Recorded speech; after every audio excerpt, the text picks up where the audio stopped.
అదే రాత్రి ద్వారపాలక విగ్రహాలు, సోపాన మెట్లు, కట్టెలపడి తలుపు ఫ్రేములు, ద్వారంపై ఉన్న లక్ష్మీ విగ్రహం తొలగించి రహస్యంగా బయటకు తరలించారు.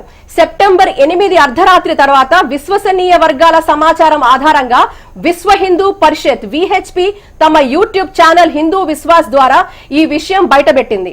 అనంతరం రిపోర్టర్ టీవీ ద్వారా సమాచారం బహిర్గతమవడంతో రాష్ట్ర వ్యాప్తంగా ప్రజలకు విషయం తెలిసింది. దీనికి స్పందనగా విహెచ్పి ఆధ్వర్యంలో అయ్యప్ప భక్తులను సమీకరించి రాష్ట్ర వ్యాప్తంగా ఆందోళనలు, నిరసనలు ప్రారంభమయ్యాయి.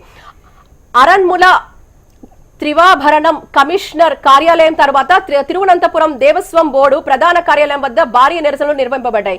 సెప్టెంబర్ 9న Pamba police station SHO Vinod కు అధికార ఫిర్యాదు సమర్పించి రిసీవ్ కూడా పొందారు. ఈ కేసు కేరళ, తమిళనాడు, కర్ణాటక, ఆంధ్రప్రదేశ్, ఢిల్లీ వరకు విస్తరించిన నెట్వర్క్ తో సంబంధం ఉందని అనుమానాలు.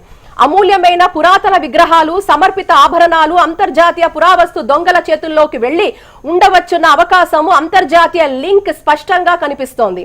సిట్ దర్యాప్తు సరిపోదని భావించి కేరళ హైకోర్టులో సిబిఐ దర్యాప్తు కోరుతూ పిటిషన్ దాఖలు చేశారు. ఇప్పటి వరకు హైకోర్టు నుంచి తుది నిర్ణయం రాకపోవడం బాధాకరం. శ్రీ కోవిల్ కు జరిగిన ఆధ్యాత్మిక నష్టం దృష్ట్యా దేవప్రశ్నం నిర్వహించాలంటూ దేవస్వం బోర్డుకు ఆదేశాలు ఇవ్వాలను మరో కేసు కూడా దాఖలైంది. దీనిపై నిర్ణయం లేదు.